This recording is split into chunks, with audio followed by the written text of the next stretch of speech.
Good afternoon, everyone, and welcome back to yet another exciting session coming up this afternoon at India Affiliate Summit. IES 20 aims to promote knowledge and provide the best methods to learn from leaders of the affiliate industry and also enhance performance using affiliate marketing and increase brand revenue. Year on year, our idea is to increase awareness and growth in the affiliate industry with as much value that we can add as an association. With that, I would like to introduce our next session. This session is a panel discussion on the topic Unlocking the Secret of Programmatic Advertising.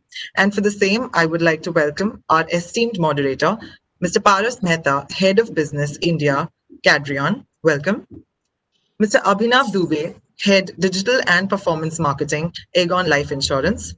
Ms. Richa Khera, Head Digital Marketing and CLM, KFC India. Mr. Kuntal Banerjee, Head Digital Marketing, Maruti. And Mr. Arjun Satya, Co-founder, M360. We welcome all of you, and I would now request Mr. Mehta to please take over the session. Right. Thank you so much, Garima. Thank you. I think I've as part of my conversation, I was just written down the introduction part of it, and I think you've taken care of that. So thank you so much for that. I think it saves some bit of time there. Good morning, good afternoon, good evening from whichever part of the world you are. I sincerely hope and wish that all of you are keeping safe and doing well in the current situation. Right. I take this opportunity to thank IAMAI and We Commission for arranging India Affiliate Summit 2020. Congratulations on making something like this happen, in prevailing situation. It's not as straightforward, right? Connection issues. Now people have started going back to work, all of that, and even in the situation, putting a show together is commendable. Thank you and great job. With that, like Garima mentioned, we have Ms. Richa from KFC, Mr. Kuntal from Maruti, Mr. Abhinav from Aegon Life, and Mr. Arjun from M360, part of Times Internet digital publishing platform. Myself, Paras, I take care of programmatic requirements for IPG here in India. I welcome all my panelists, fellow panelists. Thank you so much for taking out time and joining us. Thank you thank you so much for that.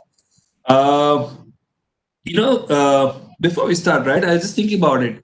It's the introduction of programmatic conversation in a summit like this, right, which is predominantly around affiliates. It's an interesting and a very encouraging one, right?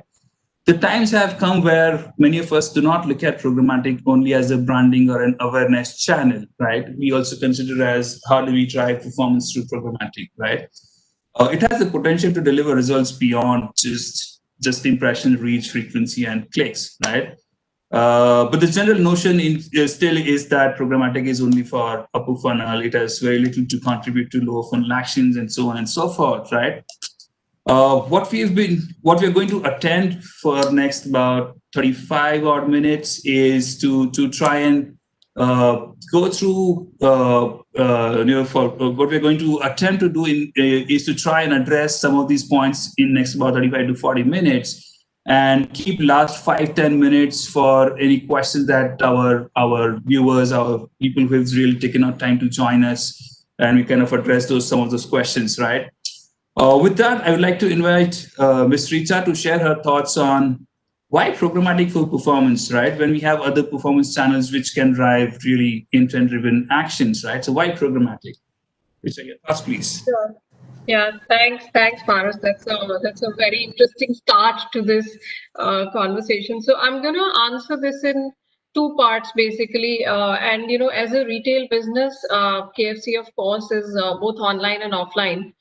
We have a large presence across 100 plus cities in India with 500 restaurants.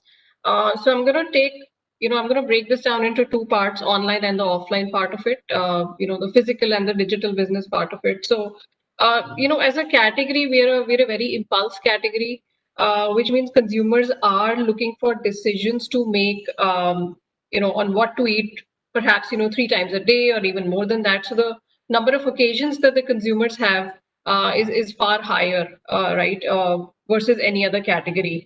And also, while they're making these decisions in regular times, they're also actively searching out where to go. Where do I go out this weekend, or where do I go? It's a Friday feeling, or I'm bored midweek. Where is the place? What is that place do I head to?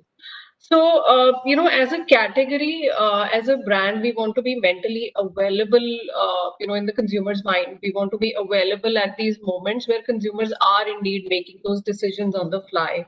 Also we want to drive salience and of course top of the mind, because it's almost like how do we remind the consumer that, hey, we are also here. Why don't you walk in, or why don't you order online, or however you wish to access us as a brand. So the idea is to basically drive this incremental reach, and we already leverage social, we leverage display heavily. So the idea is to drive incremental reach across more platforms, using them to reach the consumer in a very effective way, to impact decision making at the times when people are indeed looking for decisions to make. It could be as high as 3 times a day, 4 times a day, as I said. So the idea is basically to drive more mental availability for the brand. That's how I look at it.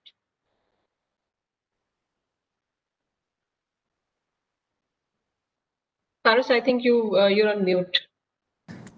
I'm sorry for that. I think so. Being present when people are hungry is the motto, and that's where really kind of programmatic really helps you, right? So that's the Yeah. interesting one, right?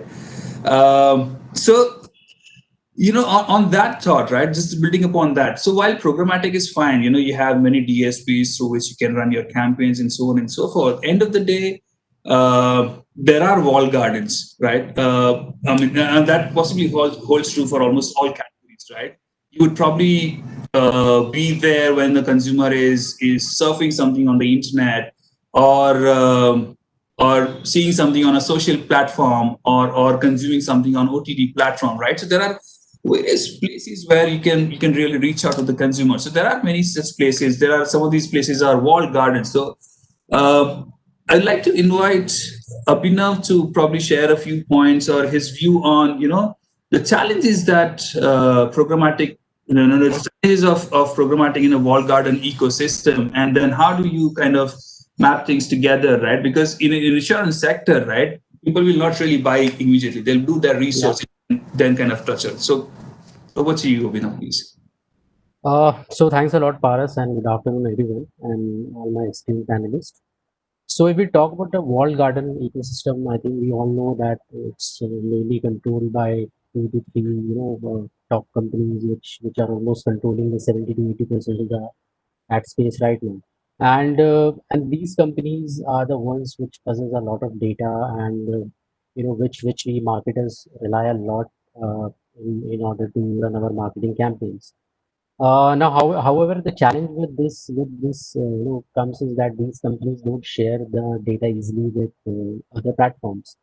So one of the biggest challenge or problem phase is how do we cooperate, or how do we link two platforms together for data share. See, another challenge with these kind of walled garden companies, what we call is, these companies have very different set of tools. You know, uh, for example, we can take a video view. So some companies, they count 15 seconds as one video view. Another company counts 5 seconds as a video view. So again, there's a lot of data mismatch, and it kind of creates problem for the marketers, like which data to rely on, because obviously it will give a very skewed picture. Uh, Again, coming onto digital marketing, where we use cookies a lot, and cookies is one of the primary sources of collecting data. Now, all these platforms again have a very different set of tools how they collect cookies, and at the end of the day, when we try to match the data, it kinds of doesn't match and gives a wrong attribution, and which provides a challenge in mapping the exact data. So one of the biggest challenges which I feel which is in front of programmatic from these kind of wall garden companies that we call is the lack of transparency and the lack of data or the info sharing, which is kind of limiting the performance of other programmatic companies. And secondly, when we are talking about the phasing out of cookies, and there's a lot of talk in the town that cookies will be phased out. So these companies or these other programmatic companies will have to figure out the ways, how do how can they make their unknown customer into a known customer, because they heavily rely on cookies. So yeah, this is what my views are. Interesting. You kind of highlighted that wall gardens, and each one of them have different ways of measuring different events when you're delivering an ad, and even going forward once cookie the importance of cookie kind of reduces, then kind of how do we move things forward when it comes to programmatic, right? And that's where I think the most of us would have probably heard of it, right? The whole so-called data-driven marketing and automation, and how do we kind of put things together and so on. So taking the conversation forward, right? Arjun, I would like to come to you to kind of get your viewpoint on, while all these things are happening and the ecosystem is constantly evolving, right? How does one take advantage of automated data-driven marketing, and possibly in real time? Hi, Paras. Hi, everyone, and good afternoon to all. I guess like programmatic advertising was any which ways the next iteration of how the advertising would go about, especially in terms of especially when we talk about return on advertising spends, whether it is how many clicks we are getting, how many conversions we are getting, and how many installs we are getting, and also metrics beyond all those actions as well. Like let's say in case of a music portal, how many songs were listened after an install. So marketers are always looking for a metric beyond a traditional metric that we see in advertising. So that's where I think programmatic advertising is indispensable, but it is definitely challenged by like bunch of wall gardens that we have. And I think both at the both side of the supply chain, publishers and advertisers will have to create their own sort of edge and advantage over the wall garden. I think first of them being like PII data. So I feel that PII data is something that resides within the publishing ecosystem, so they can basically cross match a lot of attributes that they are capturing, or the kind of attributes that they want from let's say walled garden onto their platform itself. So we see a lot of publishers and a lot of SSPs creating these kind of PII based solution to match data of these walled gardens.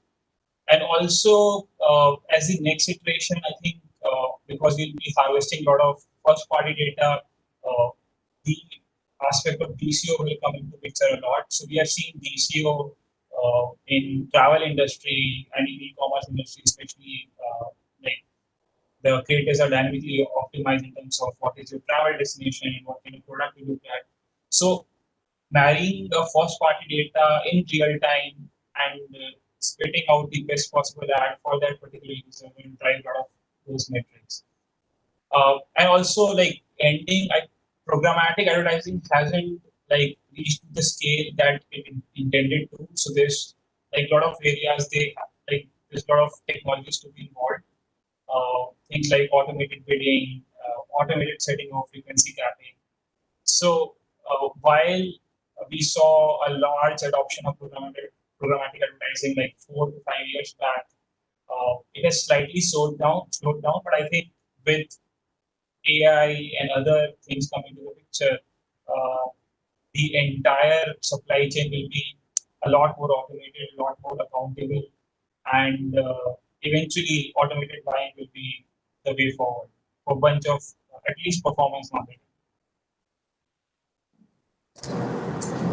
Thanks, Arjun. I think interesting that you mentioned about AI and ML, right? And both of them are pretty close to almost all of. I mean, we hear that almost on daily basis, right? Some of the other platforms that we use is using some sort of machine learning or a tiny bit of AI, artificial, to kind of deliver the KPIs or the objectives that we set to achieve, right? So while machines do all the work, all the heavy lifting of saying that, hey, go and get me clicks at the lowest possible CPC or whatever have you, get me leads at with the best possible conversion ratio and so on and so forth, right? Something that I think machines still have a very long way to go is that while we are doing whatever that we are doing in terms of reaching out to our potential consumers and so on, uh, they still don't understand the feeling of how to build trust, right? And to have that personal connect with the consumer, right? So that the consumer or the messaging that we're delivering, whether it's a regular messaging that we're delivering through a regular banner or a video, or we're doing dynamic content optimization, DCO, and delivering very specific messaging to consumers, whichever industry we may be in. So there is this thing which machines really cannot deliver, which is trust and the personal connect, right? So I would like to invite Kuntal to share his viewpoint on, is data-driven marketing better in building trust and connect with consumers, right? And if that's the way it is, then how is it helping? This is your experience. Hi, Paras. Hello, everyone. A very good afternoon, everybody. Uh, so Maruti started programmatic advertising way back in 2017. We carried out the first POC, and post that since 2018. I mean, I mean, 80% of our spends are on.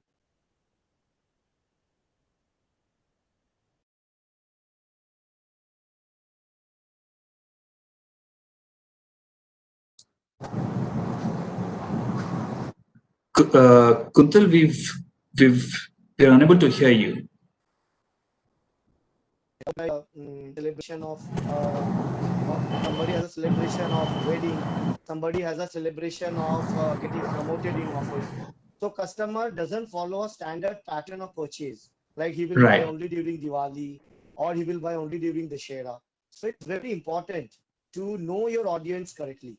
Although you might start at a certain level of affinity or a demographic targeting, but unless and until you know your customer well, where is he going? And this can only be possible if you're chasing him, if you're collecting his data, plowing it back into your cohort and trying to optimize that further to, so that your targeting is very, very sharp.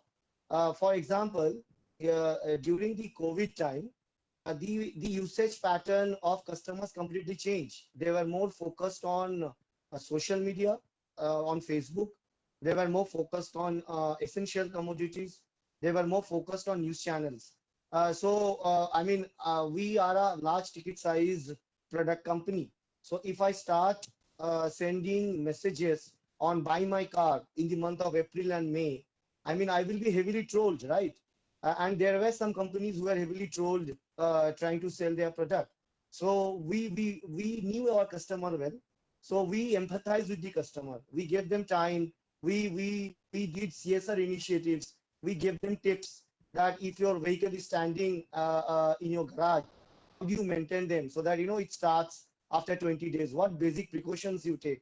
So our entire messaging completely changed, and this was only possible because we were using along with DV360, GAP360. So it is extremely important that although you might start at a certain point in program, but continuously you have to optimize your cohort, know your cohort better, and then fine tune your messaging. So I mean, programmatic is absolutely data driven marketing, and if you don't rely on data, I think with your gut feel and market intuitiveness, then I think you are not doing justice to programmatic marketing.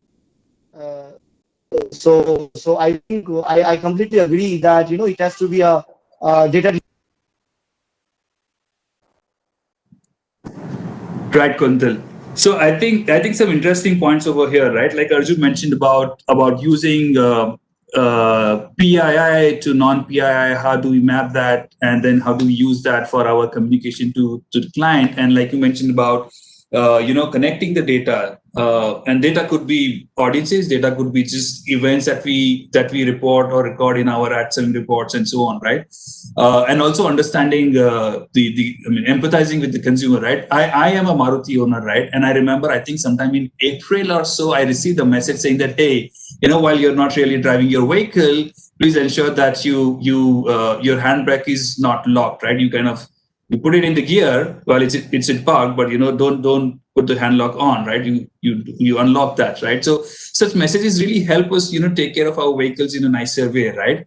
So that's basically about not just reaching out to consumers through banners or videos or the usual ways, but it's also about how are we connecting with our consumers through emails or SMSs, and how are we integrating the whole ad tech and martech piece together to really drive that experience for our potential consumers or existing consumers, and then what are we talking about in terms of what care they should take and so on and so forth, right? So that's an interesting one. So we have multiple data points coming in from not just digital channels, but also from our the interaction that we record from emails or SMSs, or even for that matter, call center incoming calls that we have, through our customer executives and so on, right?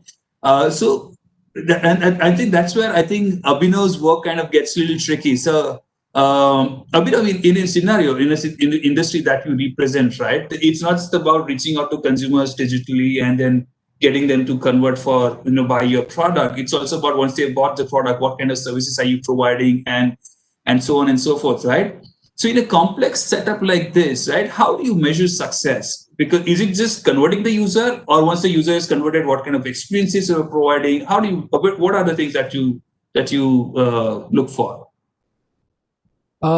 See, if we talk about BFSI products or life insurance products, see, these are very different from your lifestyle products or your day-to-day ones, which a customer just buys and consumes. So these products requires a lot of trust, and the customers always also expects it from the company.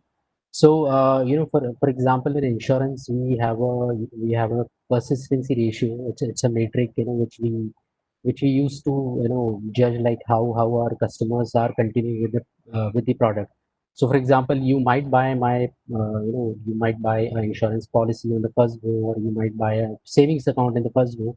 But are you using it in the coming years? So are you paying up the premiums and all?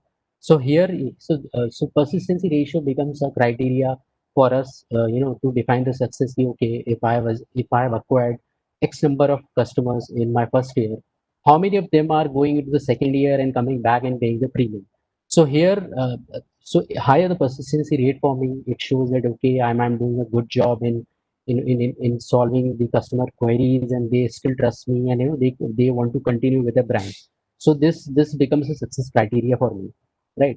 uh, I don't know about other industries. I mean, they might be having different criteria for judging, but this is one of the most important criteria for insurance industry. For a bank, if you take, you have to see that what kind of deposits you're getting in a account. Are customers actively using your account or not? Are they interacting with the banking products or not? So these kind of metrics become a success measure for BFSI sector, and especially for insurance. It is the customer persistency score, or the ratio that we track on a yearly basis.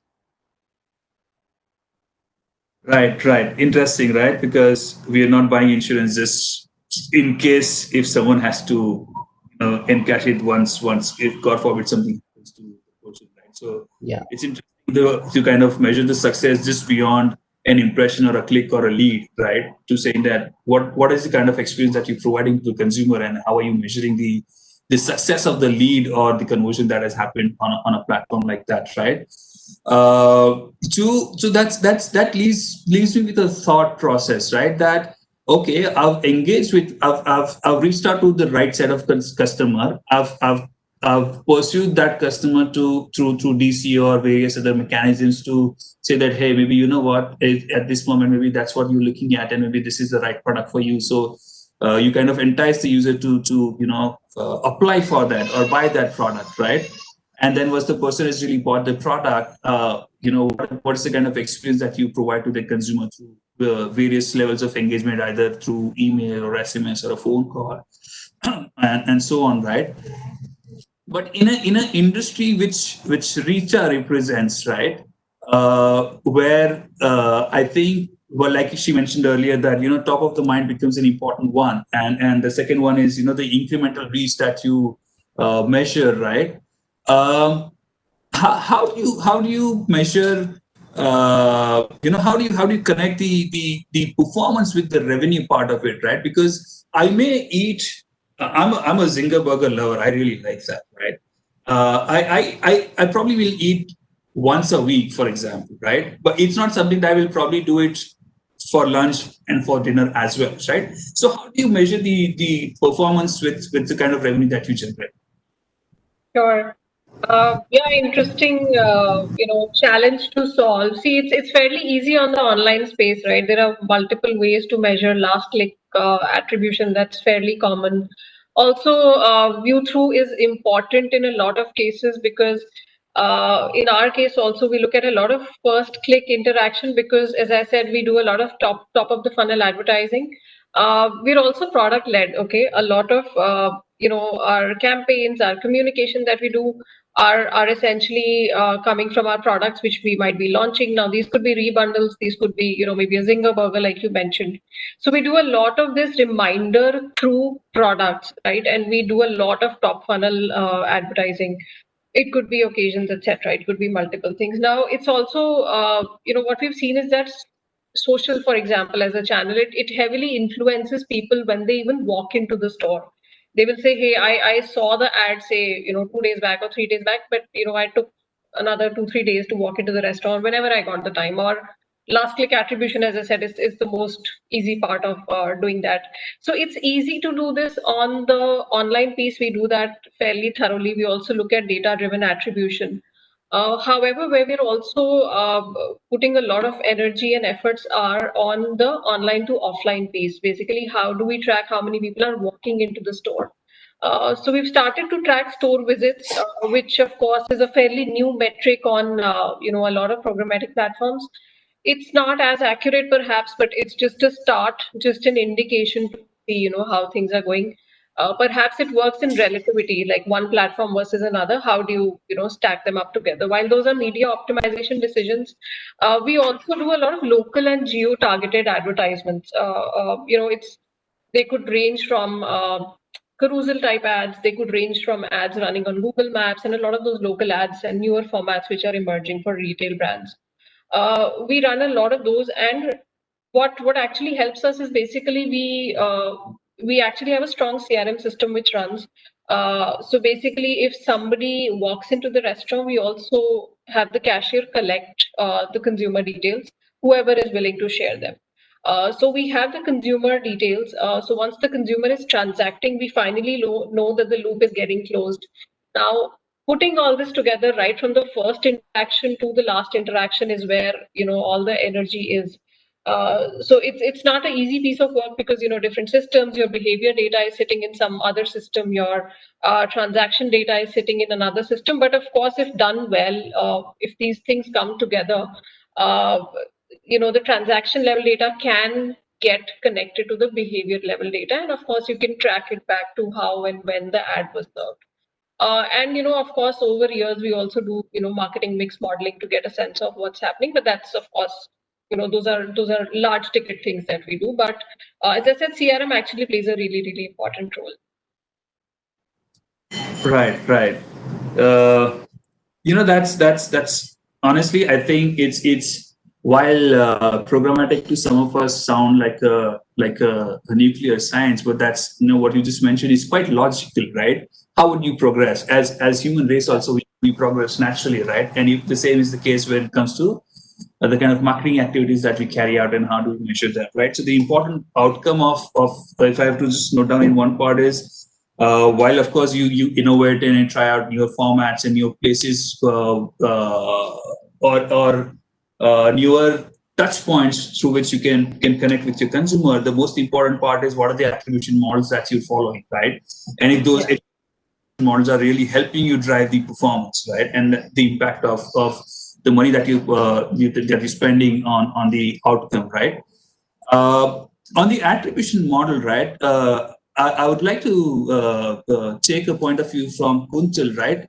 Now, the category that Kuntal represents, right? It's not something which I'll take a decision in like 30 minutes. I want to buy a new Maruti Brezza. I'm not going to do that, right? There are many things involved in that, right?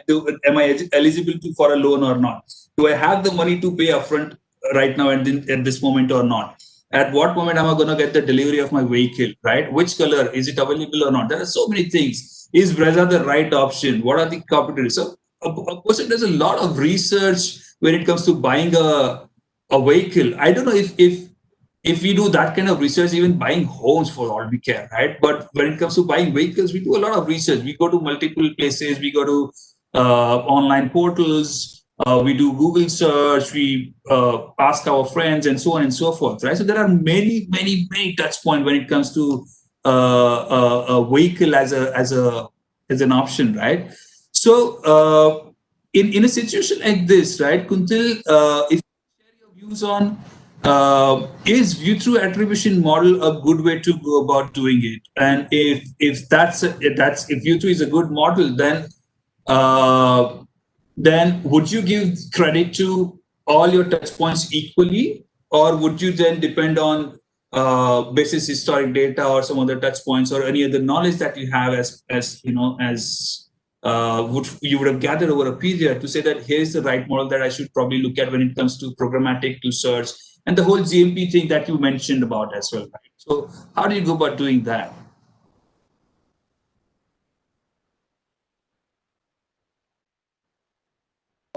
For knowledge of everyone, for knowledge of everyone.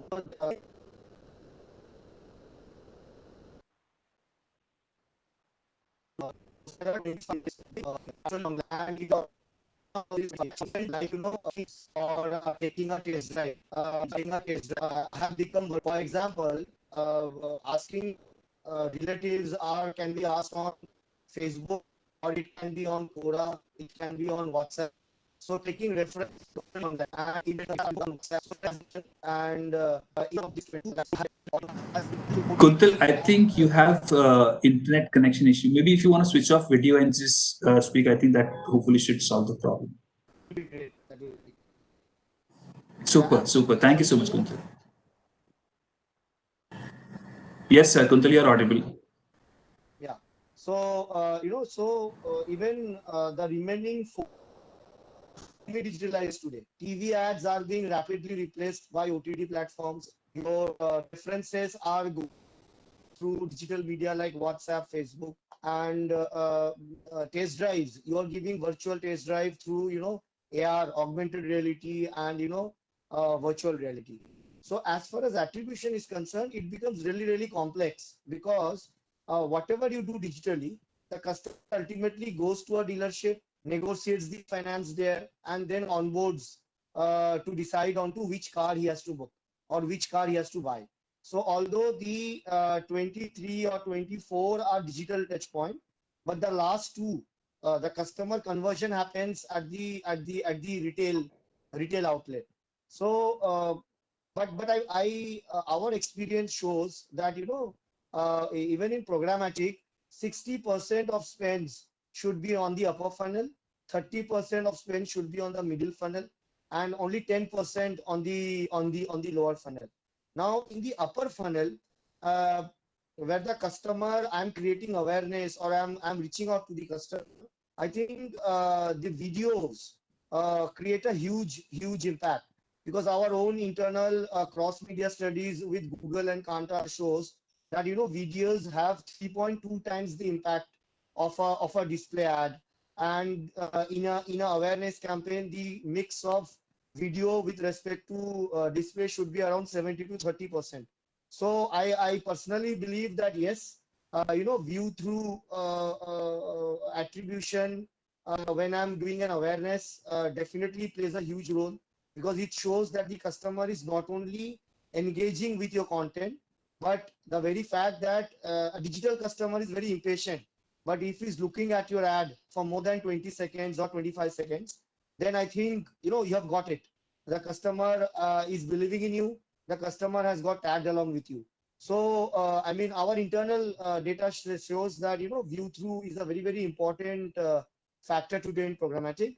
But with respect to attribution, we work on a multi-touch after attribution, MTA, where we use a gamification model, and 86% of the conversion happens through display and search. So this display can be GIF also.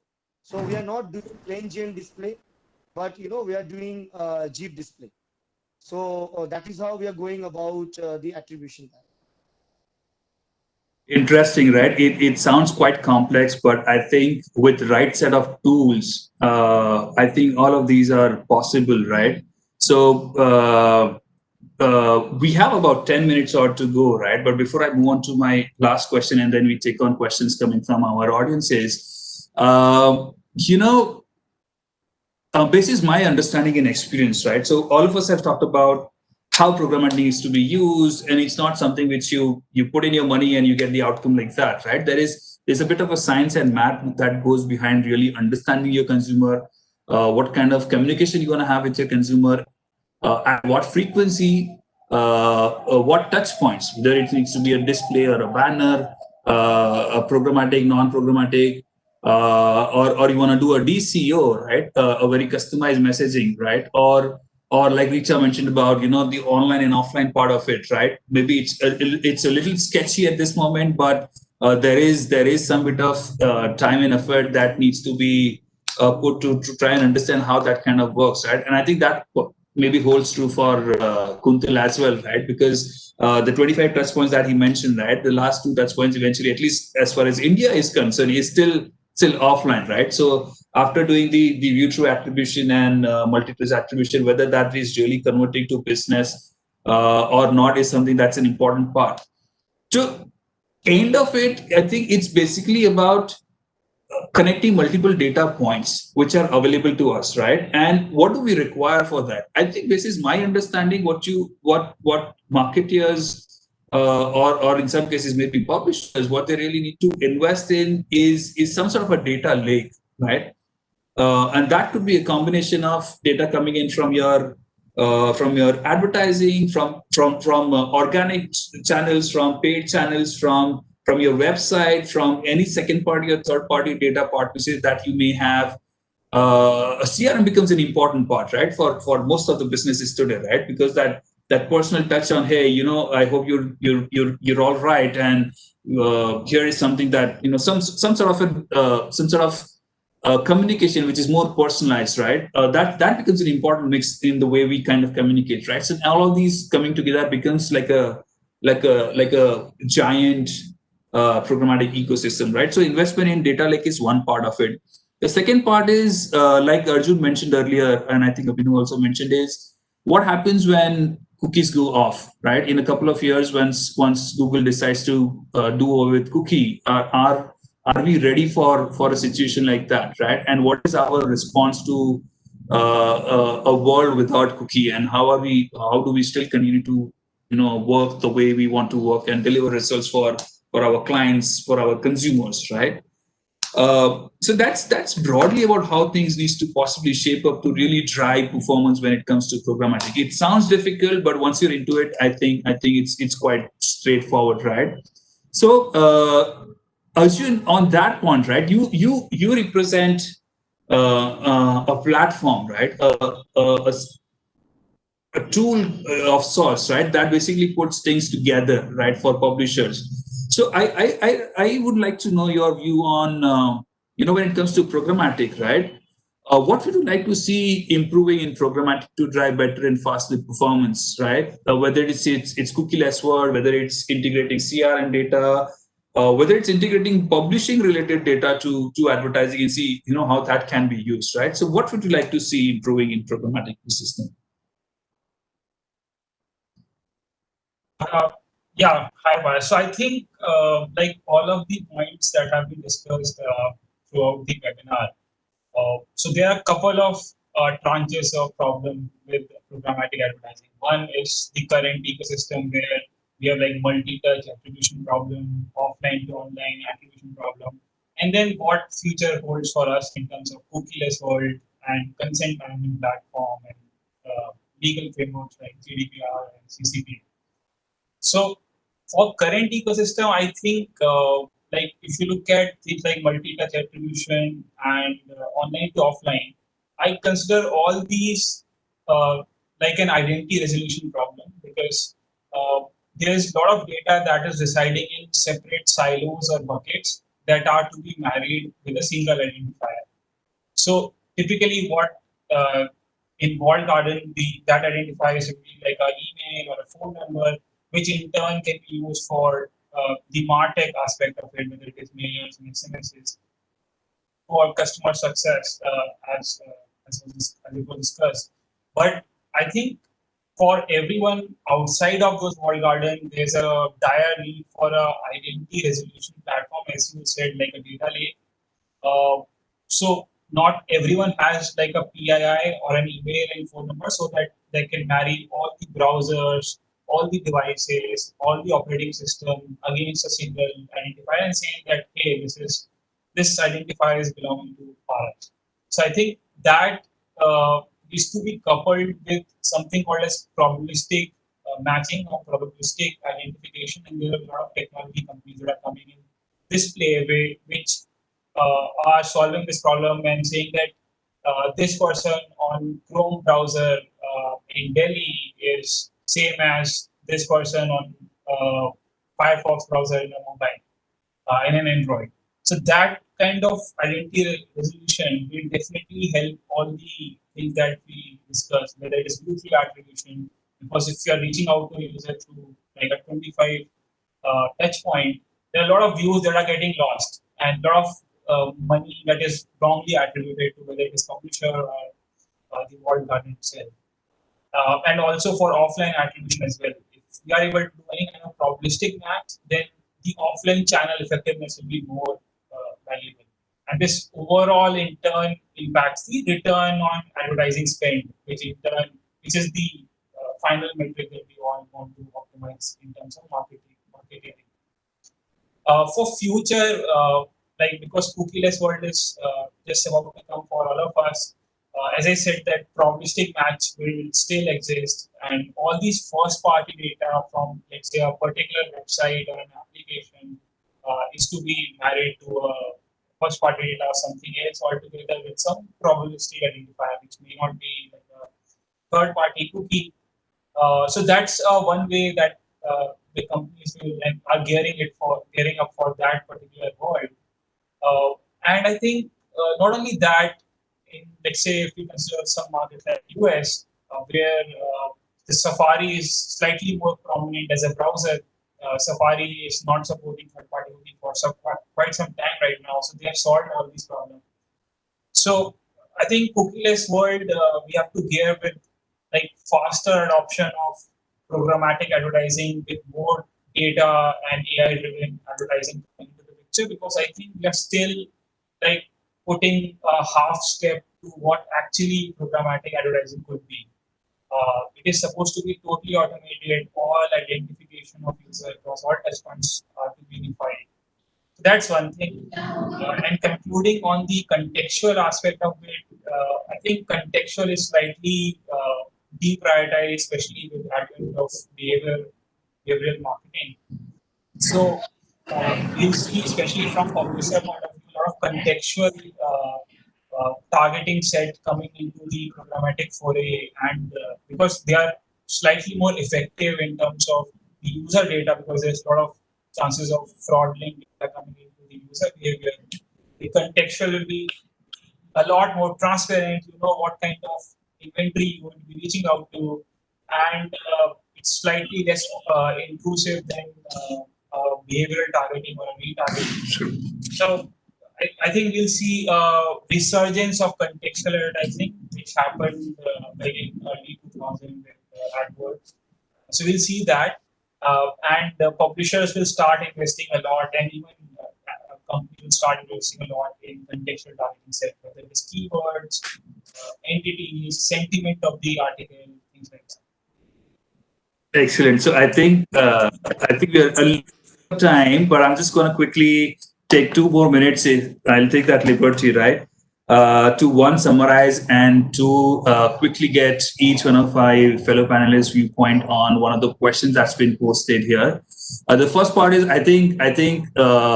basis what we've been hearing since past 45 minutes is uh, we are moving towards a world which we were in early 2000 when it comes to digital advertising, personalization through email, SMSs, but not in a manner where we disregard the privacy of our consumers. With all privacy things in place, we're going to probably use contextual way of reaching out to our consumer. We're going to do some bit of martech is nothing but like combination of emails and SMSs and how we kind of use that effectively, keeping our privacy concerns into consideration and so on. So it's good to see we are going back in time, but with more of automation, more of knowledgeable way of doing it, keeping privacy in place. There's one interesting question, Garima, if I can take 1 more minute, and maybe I'll just reach out to each one of our panelists for a one quick one-liner.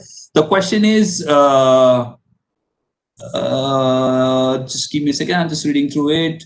What are limitations of programmatic buying? While we've talked about programmatic is all good, fantastic, superb. This is how we can do it. What are the limitations? Richa, one quick line. Sure, I think challenges would be some bit of lack of traceability, brand safety. Okay. Two of these, yeah. Traceability and brand safety. Kuntal, your point of view, please.